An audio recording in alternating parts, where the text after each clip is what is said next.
Hi everyone, it's your girl designer Soapbox and I am back with another video.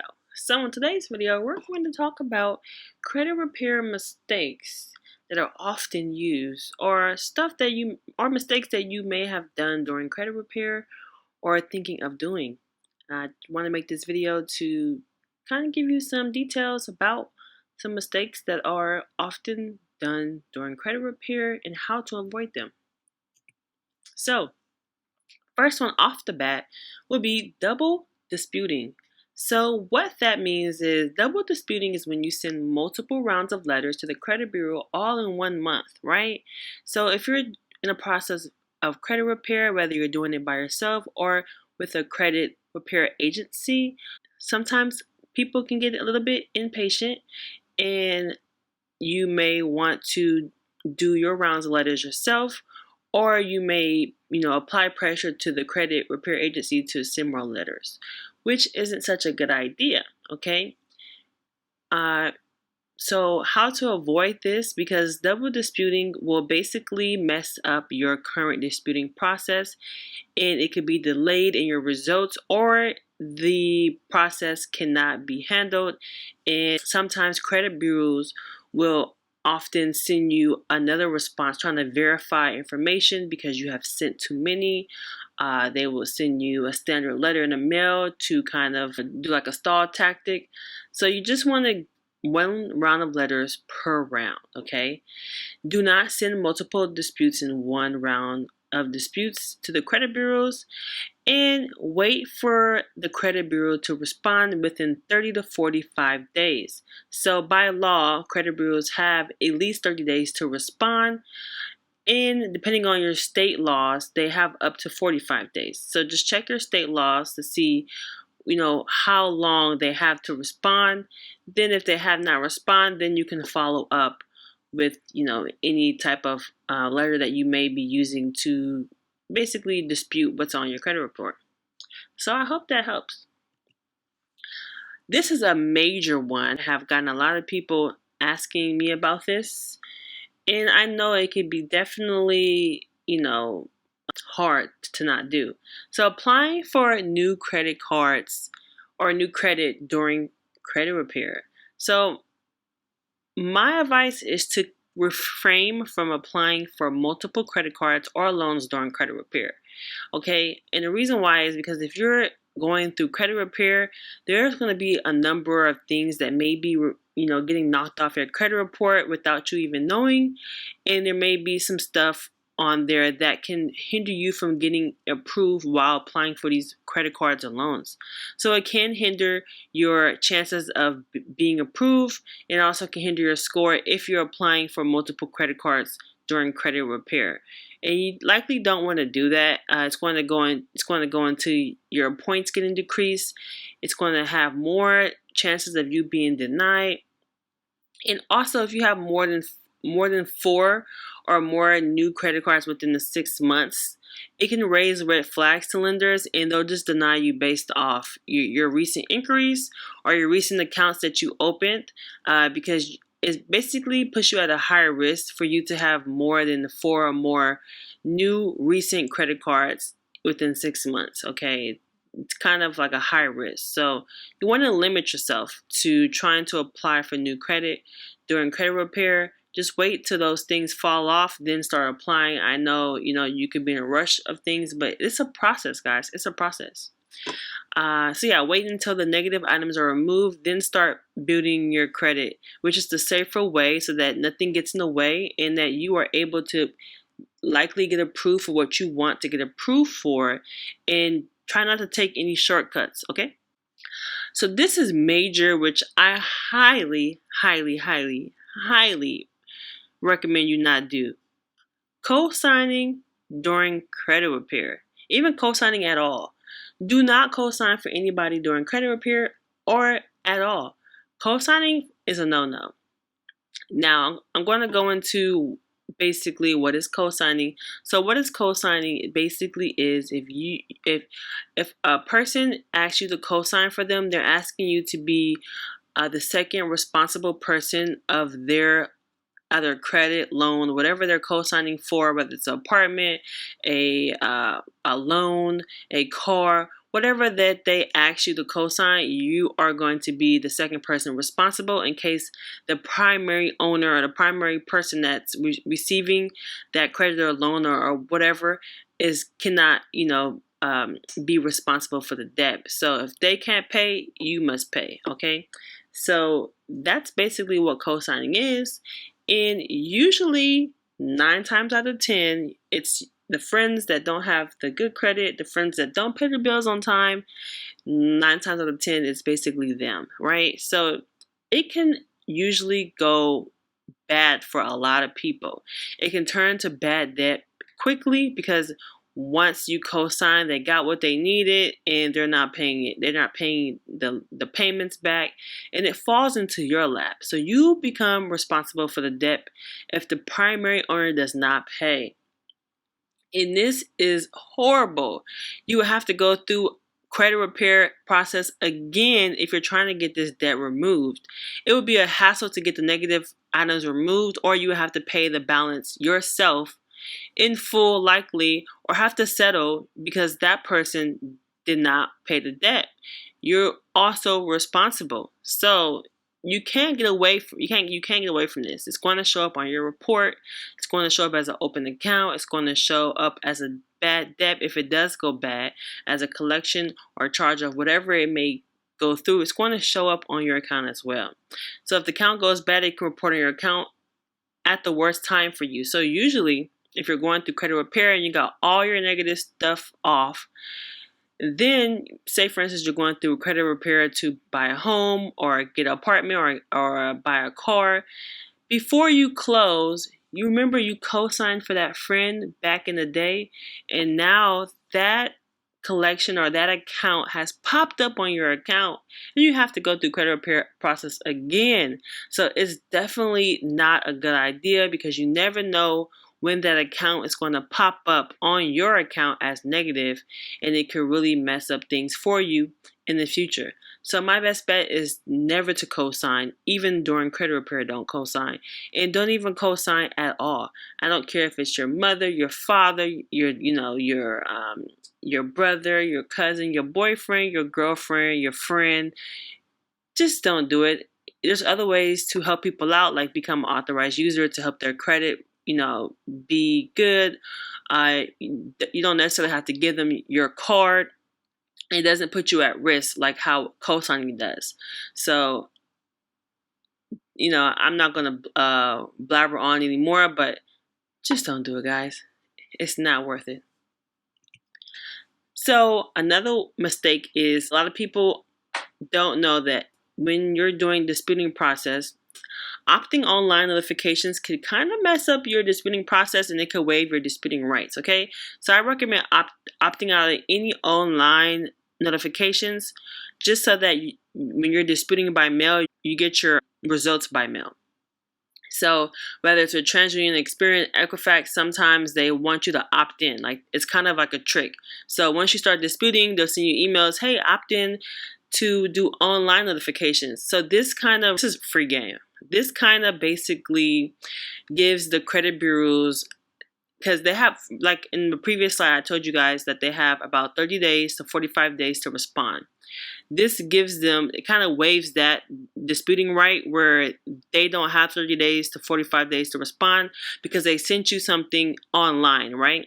Now, it may not be what you wanted, but they sent you something online. They sent you like an update or a result on the line, which is quicker to send you online than by mail because it's less manpower. And, then it's considered your disputing process is complete, right? So you want to opt out of those things just so that they don't kind of trick you in thinking that, okay, I got my results, but you got your results by online and not by mail. You want to get everything by mail. You want to make sure you get everything by mail because sometimes credit bureaus do not respond. And this is a good way to basically get them where they're lacking at and get that account or negative remark removed because they did not respond. And due to the Fair Credit Report Act, they have to respond. And they don't, they must delete the item, right? So opt out of those online notifications. You never know, you may be lucky. You want to get the results by mail in case you need to sue or provide a record of communication by them. Online notification opt-in sometimes does not get the full investigations as well. Likely, if you do online disputing or online opt-ins for your results, they send you like a generic message like, oh, your disputing process has been completed. And it just says, consumer disagrees, or, lender is valid or something like that. But they have not shown any validation to, that this being your debt. So it basically can waive a lot of things, right? But you opt into online notifications, so technically they don't have to send you anything by mail. So you kind of get what I'm saying? Like, you want to make sure that you get stuff by mail because it's going to help you in the long run. If you do online stuff, it can kind of mess up the full investigation, and it can kind of give them more benefit for them because they don't have to provide you a letter of verification that it's your debt. It kind of makes it like harder on your end. So I hope that makes sense. Okay. Keeping track of your progress is definitely important as well.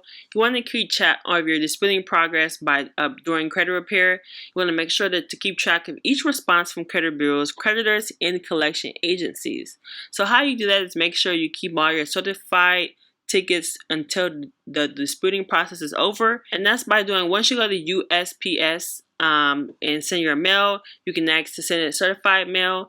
And that will basically give you this green ticket that has a tracking number. You write the credit bureau mailing address, and you keep this for your notes. But you also give the clerk that certified mail ticket to get the tracking number. But they'll give you the green receipt back, and you keep that for your records. Okay. You want to make sure you keep it all organized with the dates and what time and day that you sent the letters. So if you need to provide the dates and records to prove that you're disputing with them, you will already be prepared. And this also helps get items removed faster, because if they don't respond, then you basically can send them a letter. Hey, I sent you a letter on this day. It has been 30 days over and you have not yet to respond with validation of my debt. Please remove immediately. Something like that, right? And that has worked in the past for a lot of people. And this is how you can basically, get that debt removed, by keeping track of your progress and staying on track of things. So, I recommend doing this at all times. And also, just keep tracks of your information that you're going, because you may send disputing letters with information on it, and you want to make sure that it gets to that right person. So none of your information is stolen and put on a black web, right? So this is key to do. Another mistake that people do is maxing out their credit cards. Yes, maxing out your credit cards. So you want to make sure that you don't max out your credit cards. You want to make sure that you keep the balance under 30%. Okay, high utilization can decrease your score, and it can raise your profile as a high risk. So try to keep your credit card balance low and your utilization low. Okay, this helps with less interest rates, so you're going to save money in fees. Okay, you will likely not get approved for more credit or a higher limit until you can show low utilization and low debt to income. So try not to max out those credit cards. Keep it under 30%. Really keep it under 10%. And you'll do well. Hi everyone, this is Designer Soapbox. I just wanted to make this video to guys let you know that I am having a 50% off sale for 72 hours. Yes, a 50% off sale on the 24-hour express inquiry removal guide and also the late payment removal guide. So just head down to the description or to the pinned comments and click the link and get your 50% off. Remember, this inquiry removal will help you remove hard inquiries from your credit report within 24 hours. And then the late payment guide will help you remove your late payments very fast, super fast actually. If you're tired of disputing your late payments, waiting 30 to 45 days, this is a quicker method of getting these late payments removed. So if you guys enjoyed a lot of my content, I talk about this in my videos. However, I have this in an ebook. I'm doing 50% off for you guys. If you missed the 60% off sale, I'm doing one for 50% off. So I'll see you guys in the next video, and thanks for supporting, and make sure you like, subscribe, and comment. Bye.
So thanks for watching. Don't forget to subscribe, like, and comment. And I'll see you guys in the next video. Bye.